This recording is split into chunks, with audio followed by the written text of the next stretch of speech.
Assalamu alaikum warahmatullahi wabarakatuh. In this video, I figured I'd talk a little bit about Sharia law. Since apparently, a lot of people get a lot of misunderstandings about it. It's not about imposing or trying to take over. It's just a system of laws that are structured to provide you with guidance, discipline, and living a well-balanced, meaningful life in service and pleasure of your Creator. The thing is a lot of people think it's some tyrannical thing where Muslims want to take over. No, it's not. When you look it through, history, especially Islamic history, Sharia law wasn't implemented all the time. I mean, look at all the different caliphates, especially with the Ottomans. Sharia law wasn't implemented, all the time. If it was, you wouldn't have so many caliphates that just didn't live a very good, pious Muslim lifestyle. But it's the thing is with the Sharia, it's not the evil thing that politicians want to make it out to be. It gives you that guidance you need to live a good life, but it also just provides a framework and structure for what you can base your country's laws on.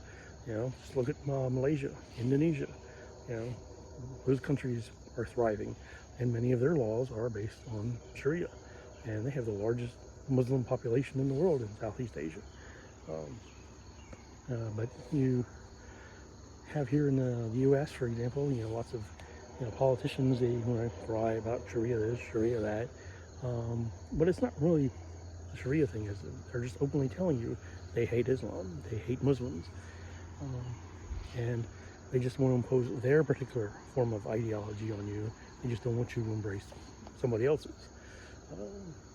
And because when you look at, for example, Christian theology throughout history, well, it's called the Dark Ages for a reason. And then even when they disagreed over it, who follows what rules and what laws and which interpretation of the faith, there was over 100 years war, in Europe, because Protestants and Catholics were killing each other over scriptural justifications of things. It was really like 114, but they just call it the 100 Years' War. The thing is that when you, like, for example, one of the things in Sharia is halal. The way we are structured by, God, in those laws to, how we treat animals, how we, prepare them, for when we, are going to eat them. We don't do it like you do you see nowadays in grocery stores and fast food restaurants, where the animals come from meat processing plants where they're brutalized, they're slaughtered, and just very inhumane, very barbaric ways. They're not treated with any kindness or compassion, like you find in halal and kosher. Now, I'm not sure how other religions, like the Hindus, or some like pagan groups would prepare their animals, but at least with halal and kosher, it's provided a very strict, structured way under the guidance of Sharia on how to actually make sure that the animal does not suffer. It's quick, it's instantaneous. It's basically just like flipping off a light switch. They're not supposed to feel any pain, any fear. You're not supposed to do it in front of another animal. That's just one part of Sharia. With relation to the halal. Also, you have a thing like nowadays with the flourishing of pornography under Sharia. That would not be allowed. Same thing with alcoholism. That flourishes here in America. The whole OnlyFans thing, for example. It adds into the corruption not only of that individual but their family, because look at how many kids are affected when they find out their mom's doing OnlyFans. All the bullying and teasing, that's just mental strain right there. Gambling, that's a big no-no in Islam. So all these things that people, especially who want to go anti-Sharia, they fail to realize is that Islam does provide answers. It provides a benefit of society to make things better, not worse. Yes, there are extremists. You got the Taliban, for example, and their ban on women from getting education, which is absolutely stupid and un-Islamic. We are required as Muslims to get educated. Men and women are required under Islamic law to have an education. Yeah. So, the first university in the world was created by a woman. The first Islamic scholar was a woman. Aisha, radiallahu anh. The first person to convert to Islam was a woman, and she was a businesswoman, Mother Khadijah, radiallahu anh. So education for women is very important. So when someone says, oh, it's, Islam is doing all these horrible things to women, no, it's just those crazy people, that are choosing to follow their own corrupt moral sense of, guidelines instead of actually following the laws that God said, for us to follow. And so it's like, for example, there's, the one thing that happened earlier this year, with the whole thing with Epic Masjid getting taken down, or just no longer being a viable option. The problem, though, is then what are you going to replace it with? That was going to be a place where not just Muslims could go, but it was a city, a planned thing for everybody, who wanted to live a peaceful life. Yes, there was a mosque there, but there was also libraries, there was a hospital, there's businesses, it was going to be a thriving community, not just for Muslims, but for anybody who wanted to live there and live peacefully. But Muslims were the ones that were funding it, which is why, there was going to be a mosque. If, Christians or some other, wanted to chip in as well, there would have been something there for them.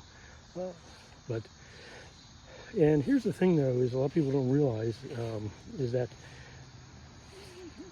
Islam in Texas is like 1% of that entire state's population. So we're not the threat. It's the people who don't want us to be there, that are. They want chaos. They want disorder. They want disruption. They want society to crumble. They're just doing it in the guise of being, anti-Islam or to keep people away from wanting to accept the truth of Islam. And so they want you to embrace decadence. They want you to embrace a very lascivious lifestyle, by saying, oh, Islam doesn't want you to have all these freedoms, but yet the very freedoms that they say that they want you to embrace are very antithetical to every other religion out there. I mean, the whole LGBT thing, that's the only religion ideology that support those things are Satanism, not just LaVeyan Satanism, which is more atheistic Satanism anyway, but theistic Satanism. You have many pagan groups, you have atheists, who mostly just do it because they want to, piss off the religious groups. And of course, like the Wiccans, they want it because they just need the attention and they want to gain more followers. So they're going to be all supportive of it. And so it's things, and then when you look at like Buddhism, they call it sexual misconduct, sexual immorality. Not just for the monks and the nuns, but for the lay people as well. Hinduism, seriously don't think they agree with it, but that's up to Hindus to make that determination. Of course, obviously Islam. Christianity says no. Judaism says no. So every sensible ideology out there says no. But yet people want to embrace that decadent lifestyle. They want you to think, oh, if you take away this one thing, everything else is going to collapse. No, it's not. It's not going to collapse. It's not going to fall apart, like dominoes. But people need to realize that, you know, it's not just, you know, them going after Sharia. They just want to go after your freedom. They figure if they can take away, you know, the idea of Sharia, they can take away, you know, the rights of Muslims like myself and others out there, then once that's successful, then they're going to come after somebody else they don't like. And who knows, that could be the pagans, it could be the Buddhists, it could be, you know, the the Jews, it could be anybody. You know, they're going to go after whoever else is next in line that challenges their authority or follows an ideology that they don't like. You know, it's just the way things are. It sucks, sure, but people need to realize that going against Sharia is, like, is just one step, you know, in their path to demonization, corruption, and the downfall of this country here in America. And, you know, they're already trying to, you know, demonize us in the UK and in Europe. And, you know, they've been working on it for years in Hollywood propaganda and other forms of media, and I mentioned that in my previous video. But it's just, you know, when you're trying to demonize, you know, a particular ideology like Sharia that provides good, honorable structure, you know, to, you know, society and to humanity, people who don't like that are going to demonize us. That's just the way it is. I mean, you know, the light has to fight against the darkness, you know, and I believe in the truth of Islam, and I believe that's the light that we need. So fighting against those who want to demonize the faith is, you know, they're the ones who want to bring that darkness. You know, they want humanity to fall. You know, and yes, when you look through history, every empire that's risen has always one day fallen. You know, some last longer than others. You know, the Persians, you know, Alexander the Great, the Romans. Yeah, and there are things about Rome I like, but it fell. It collapsed. You know, same thing, you know, with the Persian Empire. Same thing, with the Mongol Empire. You know, and every few hundred years, you know, whatever empire or government is running China, that always collapses. I mean, it's kind of like a 300-year cycle on that one. But here in America, you know, we're only like just 250 years old. You know, we're like an infant to most of these empires, and already we're going through these trials, these of hardship and oppression. And I think that people need to, you know, be more educated on Islam. They need to realize that we are not the bad guys. We are not the villain that people want us to be. And like me wearing this, you know, my Sons of Liberty t-shirt, it's showing that I like freedom. I like standing for freedom. It's one of the things that the Sons of Liberty fought for in this country, is that foundation of freedom, is that foundation of liberty, you know, to, you know, make society better, not make it decadent, not make it, you know, oppressive, to make it free. So everybody, regardless of their religious ideology, regardless, you know, of who they are as a person, you know, whether you're a man or a woman, you know, you can have a good, peaceful, free life. You know, life, liberty, and the pursuit of happiness. Sums it up right there. And we all want that. You know, we all want a good life. We all want liberty. We all want to be happy. You know, so to wrap this up here, I don't ramble on too long. You know, Sharia law is not a bad thing. You just need to find the right people, the right scholars to implement it. You can't just go trusting willy-nilly any Joe Schmo on the street that says, "Oh, I got the cure or the fix to it." You know, trust me. That's just that's just asking for trouble. You need people who actually are properly educated. You know, and I do think, you know, one of the things that's beneficial for this country is to have an idea. You know, if you're not going to have a Sharia, then you should have a meritocracy. people based on merit, people who can actually have a proven track record of doing good things. You need those kind of leaders. That's what we need. We don't need,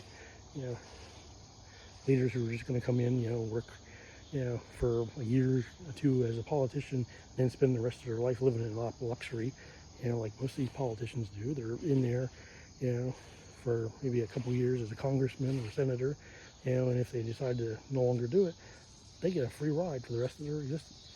They get free health care, and whatever they were making as a senator, as a politician, they get to keep that every year for the rest of their life.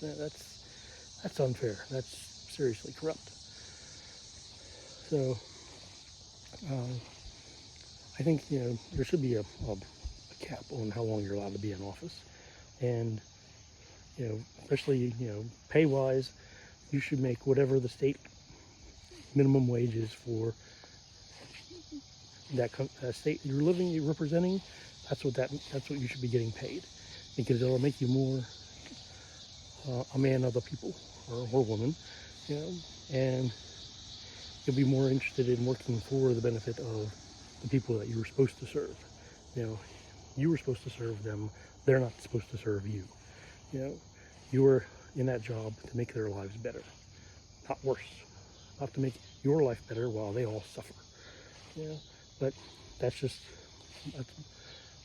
are just some of my ideas, I think, and I do think meritocracy would be good, since we can't have Sharia. But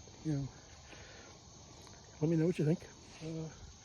And like Muslim, I'll see you in the next video.